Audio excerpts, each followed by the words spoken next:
Hello, I am tatocat. Welcome to my channel. Today we are playing Lucid9. Last episode we did not get very far. We met a serial killer who may or may not be us. We found out all of our male friends are idiots and our our female friend is kind of cool, and our teacher hates us because we're kind of a jerk, just a little bit. And now we're in detention, or something like detention. Alright, let's get started. I slip inside the room holding back a smile. The office is minimalistic in its furnishings, but fairly welcoming. Warm light encompasses the room, highlighting the comfortable chairs arranged around a coffee table that bears a bowl of potato chips. It looks more like the office of a therapist rather than the office of a school dorm manager. In the corner, I spot a comely mahogany desk, on top of which sits Jiro Ryota in a very dramatic position. So, he's sitting on the desk, is what's happening. Not in a chair, but on. Okay, fine. Whatever. Welcome to the Satin Room. Have you brought an offering to appease the Dark Lord? Indeed I have. With an equally exaggerated bow, I present the book and note from my teacher. Mr. Ryota eyebrows scrunch in confusion. The hell is this? I kind of got in trouble earlier for talking back. Instead of detention, the teacher's convinced that I need a more permanent solution. Like death? I can't help you with that. She was thinking more along the lines of counseling, I believe. She might be thinking death. You don't know. Oh, okay. But what the hell is this? He shakes the book emphatically. The curriculum that the teacher recommends for, helping me. Oh, right. Well, I'll put it where it belongs, in the trash. I'm right. He promptly throws it in the trash, which extracts a laugh from me. Now, to business. Let me read up on what exactly your teacher wants. His eyes drift over the paper that I silently hand to him. Oh boy, isn't this precious. Let me translate. Dear Mr. Ryota, I'm having trouble subduing a boy who actually has a brain and doesn't care for the inefficiencies of bureaucracy. Sincerely, a woman who was certainly the most boring person in her graduating class. I wish I had a teacher like him when I was in school. I choke back laughter as he crumples the paper into a ball and lobs it in the trash. By the way, don't tell anyone I said that, or I might get fired. And then you'd have to take counseling from Miss Hanazawa. And then where would we be? Consider the NDA sign. Mr. Ryota reclines easily against his chair, kicking his legs on the table. So, how's the apartment?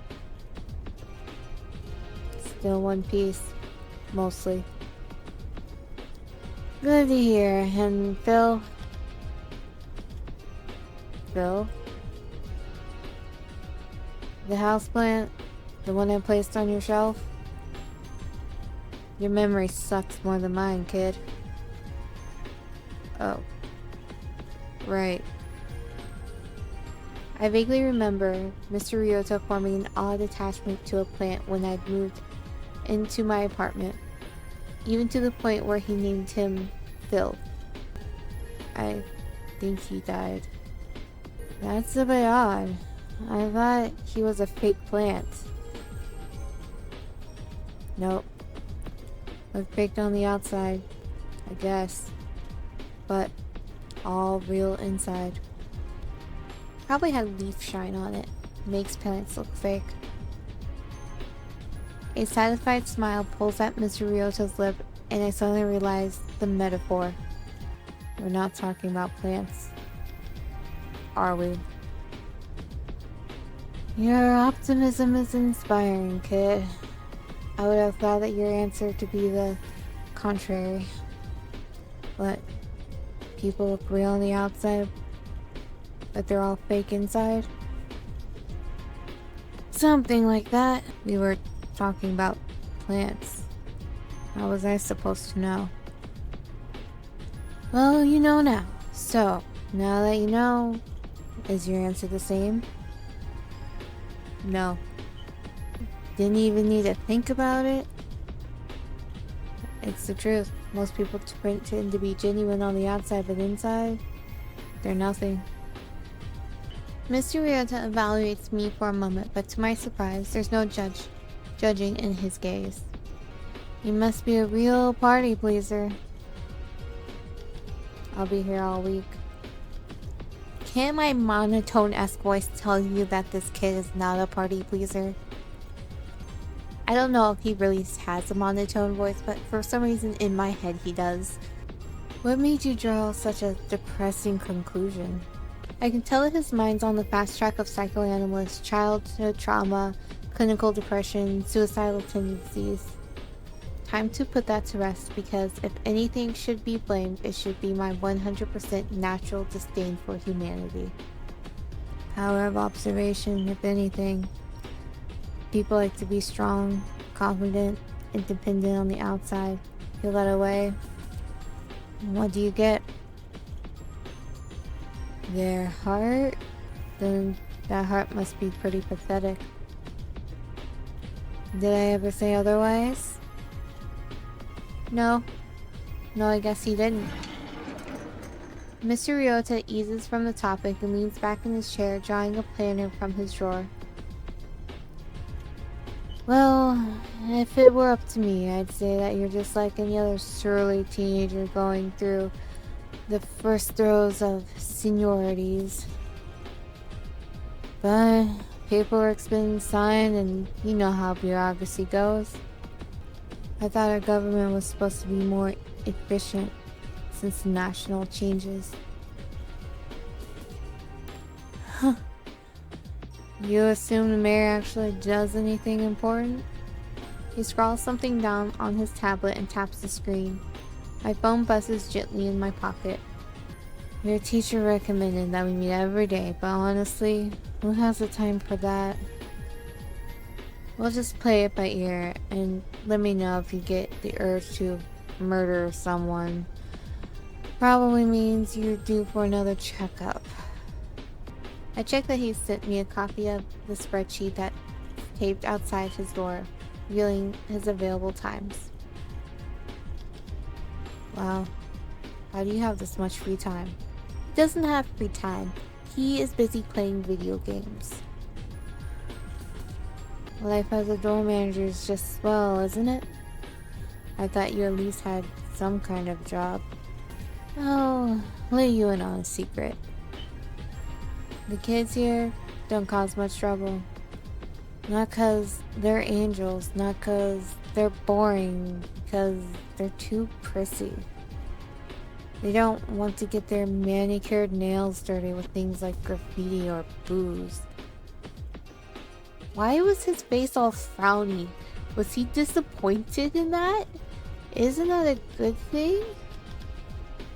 But they do need someone to cry to when they stub a toe, and the other teachers seem to think that I fit the job description.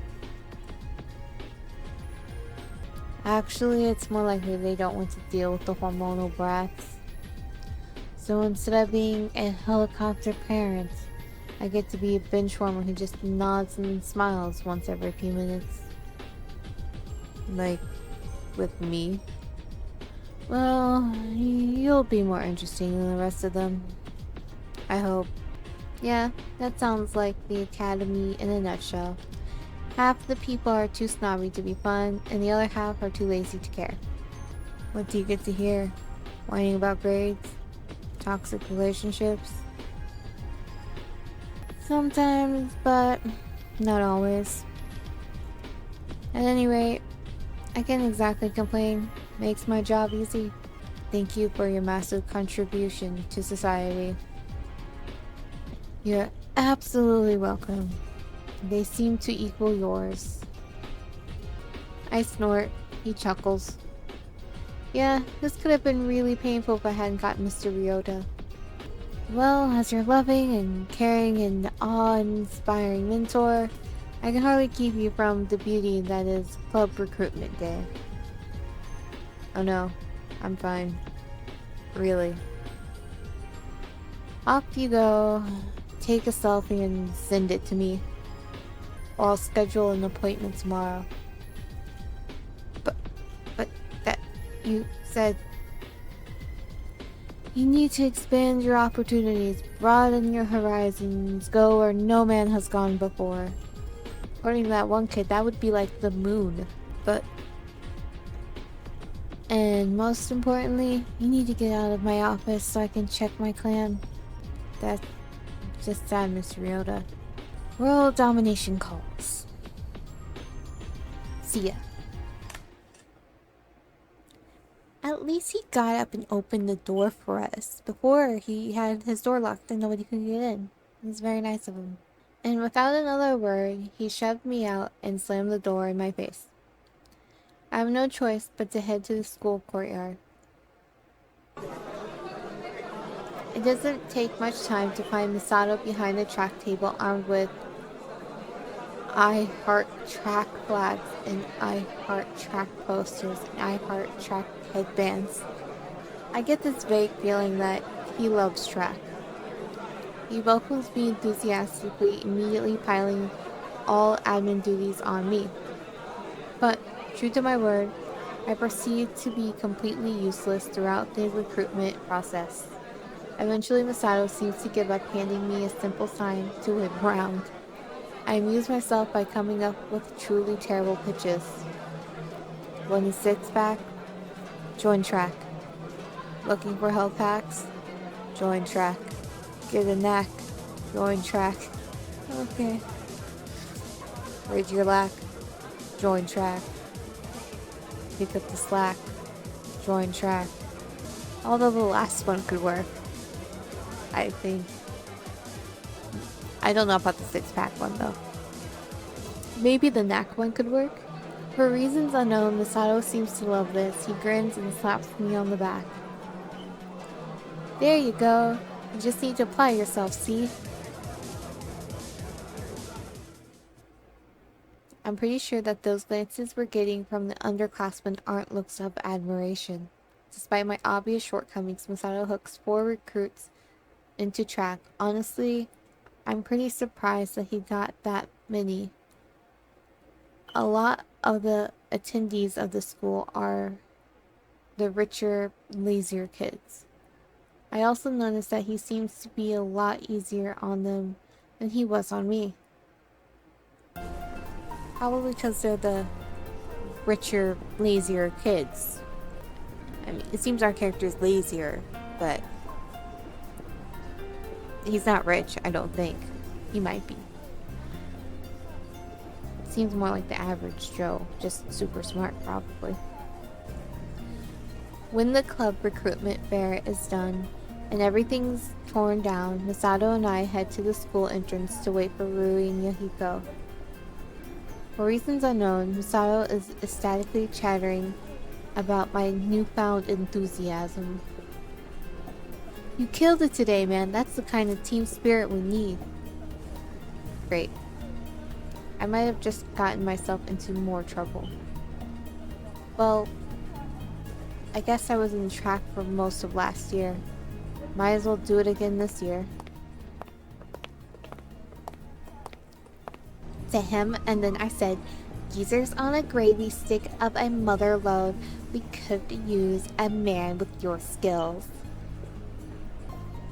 And so he signed the contract with blood from his veins, thereby permanently joining the drama club. Wow, I can't believe it. You're so good at recruiting people. You know what they've said to me? What? What? Something like, good life. You're just in denial about reality. Well, darn my socks. Youth these days are so cynical. The two come to a halt as Masato waves Rui over.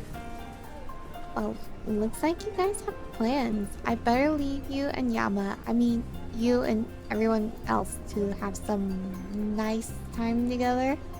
What? What are you talking about? It's more like babysitting duty, where I'm the babysitter and I have to make sure a bunch of kids won't, set the house on fire and stuff. Come on, he's your best friend, isn't he? And your childhood friend? Yeah, but... have you guys made a childhood promise together? What? No way. Really? Really, those kinds of things are more cliche than explosions in action movies. Exactly. Well, think of it this way. Although explosions may be cliche, they're also a staple. You can't have a proper action movie without proper explosions. It's the same with life. You can't have proper childhood friends without a proper childhood promise. Does she have to mention romance? Really?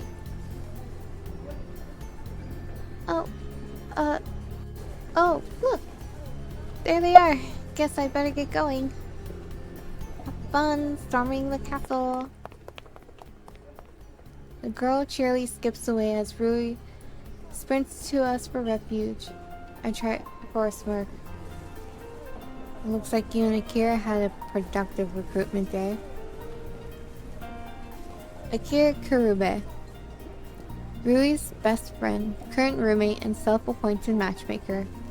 Also another person who I don't get along with, but let's be honest, do I get along with anyone? Akira was sure protective. I barely had any luck. I noticed she's mastered herself surprisingly quickly. Well, I guess that 10 years of make-believe and drama club would do that to you. How'd you guys do? We got 4 new recruits, 15 liters of fresh blood. Why'd you have to put it that way? And also, I don't really think that math adds up. 15 liters? Did you just pull that number out of your head? Or is that actually legit? Real woman? Of course it's legit. Average weight, 55 kilograms. The average teenager has the blood volume of 7% his or her total weight.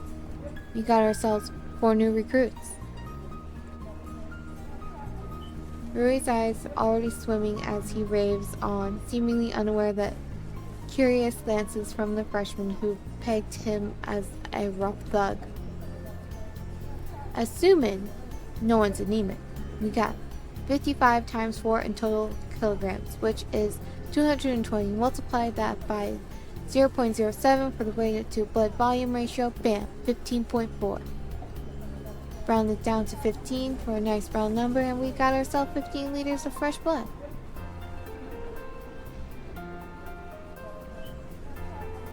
And this is why Masato's really good at catching people off guard. I can't believe you actually calculated that. Why? It ain't no trouble. It sure sounds like trouble. Hell nah. You should see what we do in Honor Society. He's an honor society? Thank you, game, for reading my mind.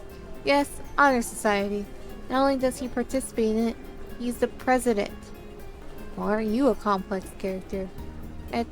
So he's actually smart. He just says dumb things. I can relate to that.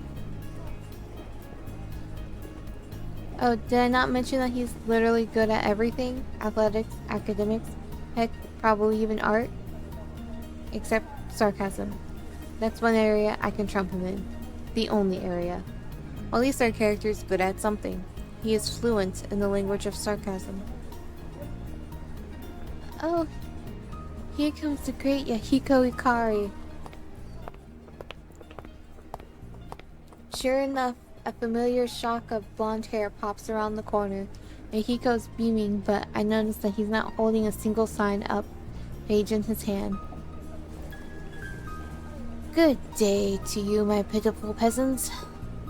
You've arrived just in time to witness my brilliant plan. Technically, he was the one who came to us, but I stay silent. You see, I have decided to create my own club. A club worthy of immeasurable greatness.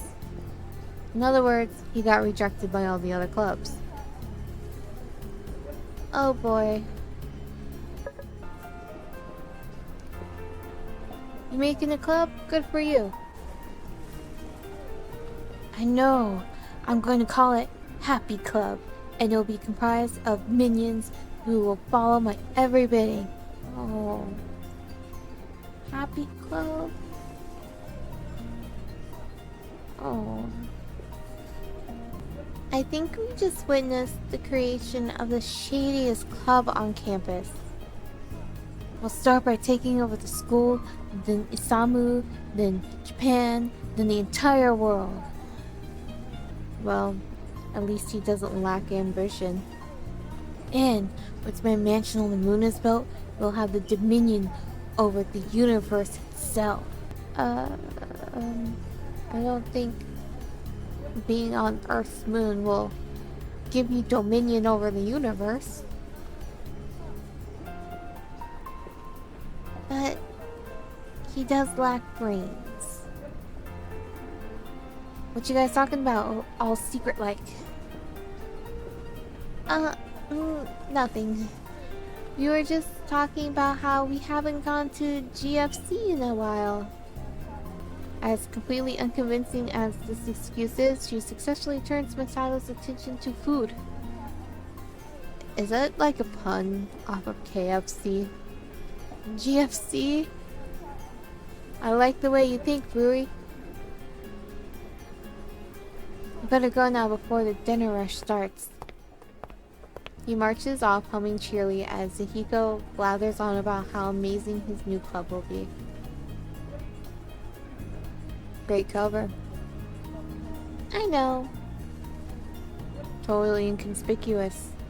Just as inconspicuous as that time you wore a kimono. Of course you'd bring that up. That's what friends are for. You want to get tickled? You wouldn't dare. Whenever you mention anything about kimonos, I feel a sudden urge to tickle the nearest person. We better get going. You should follow Masato and Yahiko to GFC. Yeah! I did not sound enthusiastic when I shouted that. She speeds away before I have the chance to stop her. So, our friend really hates being tickled. Noted. I only chuckle to myself as I catch up. As we make our way to the lively shopping area, a few blocks away from campus, a couple of details catch my attention. There's endless posters and billboards plastered with faces of politicians with broad, candid smiles proclaiming in bold letters, "Back to prosperity.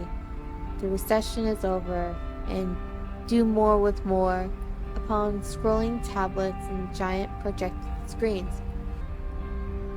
Where? There aren't giant projected screens. and there aren't any posters, and the trees don't have leaves. That's normal.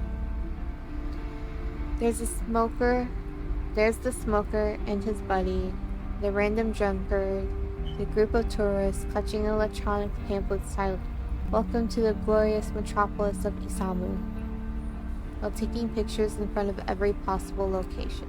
And most of all, the ordinary Isamuite power walking down the sidewalks with resumes clutched in their hopeful hands. That's also normal. Everything is normal, completely normal. So why do I feel so uneasy? Maybe it's the skyscrapers. I never liked them. They're too tall. I always get the impression that they're watching me. Not like guardians either. Not some benevolent force that's watching over the city. More like staring, waiting for the right moment to strike. And then there's the smog, that terrible musky pollution that sits on my skin like a coat of hard mud. Every breath is disgusting, but every breath is necessary. I hate this city. I really, really do. Too bad that there's nothing better. Not really. Too bad that Isamu has always been the best, if not only, option. Then we almost get hit by a car as we're being emo. Okay. Pay attention, you idiot. I'm startled out of my thoughts by Masato grabbing my arm and yanking me out of the street. Do you not see the red light? Red means stop. And stop means your velocity reaches 0. You could have been run over by a truck. Despite myself, I'm touched by their concern. I'm fine. Let's go. After eyeing me for a long moment, Yahiko shrugs and bounds to GFC's automatic doors, activating the motion sensor with a flourish. Ladies first. Lady. Where? Right here. She slaps a hand on my shoulder with a cheery grin. Oh, good one. You mean Yama's been a girl all this time? This is possible. It's an anime style. Could be a gender bender. Why not? Oh heavens no. That'd be really awkward. Why? Let's go have some chicken. Boy, I'm so hungry. Fried chicken. She quickly skips to GFC, leaving Masato thoroughly bewildered. I don't get it. Why is it awkward? Beats me. Actually, I'm pretty sure I have a good idea, but there's no way I'm bringing it up. Look, are you having chicken or not? Of course we are. What do you take me for? Good thing that neither he nor Yahiko are very perceptive. Without further ado, we enter GFC. It is a knockoff of KFC. I have to say, I love this. I wish KFC's real thing was this. This is great. I want this on a shirt. General Fried Chicken has always been a favorite of students from the academy. It's fast, it's cheap, and it's within walking distance. That's always the important part for me. Within walking distance. It's also pretty nice considering that it's a fast food outlet. The tables are clean, the walls are lined with cushioned booths, and the red and beige paint slathered on the walls seem fresh and pristine. Lots of red in this game, but that's fine. For some, the smell of heavy grease and oil is overbearing. For us, it's the smell of pure heaven. Oh, this city smells like death. Well, most of us. Weren't you the one who was in such a hurry to come in? Fried chicken. Shut up! After we order and pick up our chicken, we slip into the nearest booth. Masato rifles through his wallet, a frown crossing his lips. Okay, what? Damn, the dough's cocky. I have no clue what he just said. You and me both, Yama. What? Thankfully, no one else seems to know either.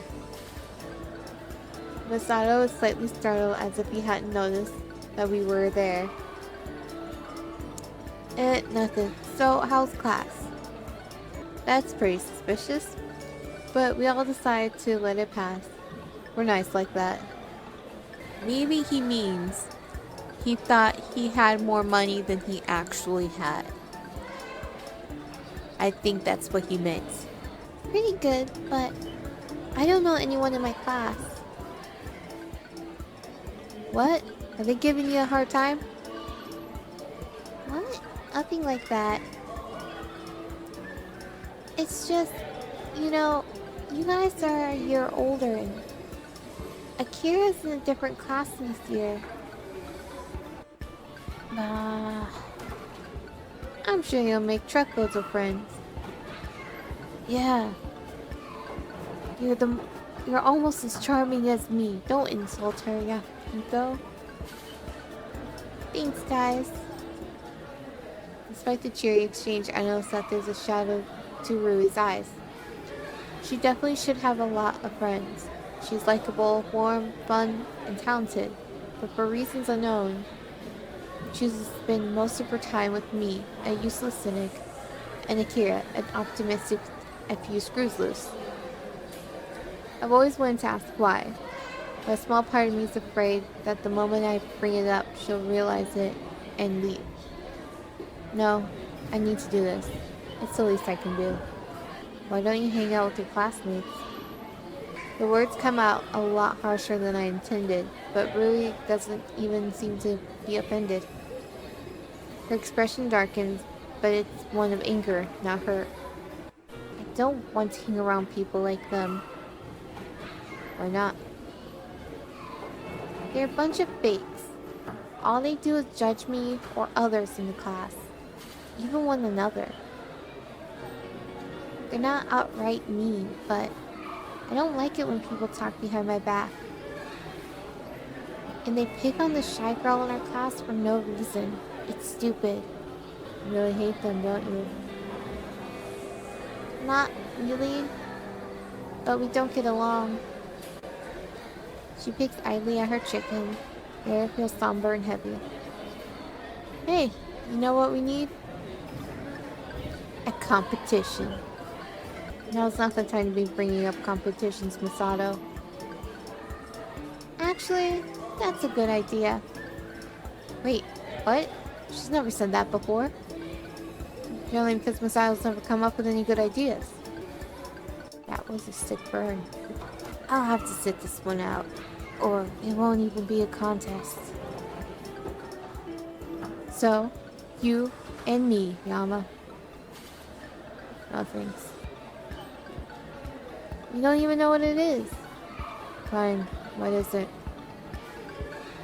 Who can eat the most triple S's in the shortest amount of time?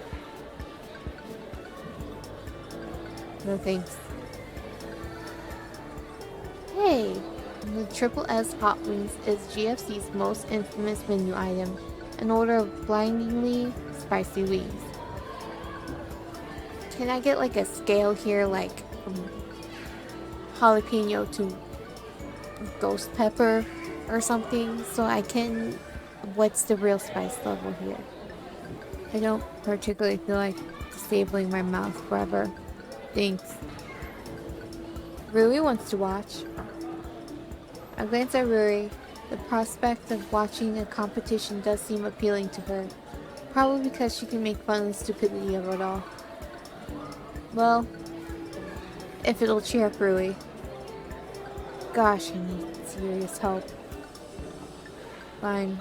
You're paying though. Never fear. The generous Dehiko Ikai shall bestow you with the necessary funds. He shells some cash to Masato, who takes it with a nod of thanks. So I was right. It meant he thought he had more money than he did. Because, you know, don't be cocky. Boy, this will be fun for me. I can't believe I'm actually doing this. Why not? You mean, why wouldn't I want to participate in the competition that could potentially ruin my mouth and traumatize me forever? Yeah, exactly. This guy. Sometimes I wonder if he's trying to be this, well, stupid. Yeah. Masada returns and slides 2 platters of Triple S hot wings to the center of the table. Now remember, every good competition needs a good audience. Let me hear it for Team Kurogane. Woo-hoo-hoo.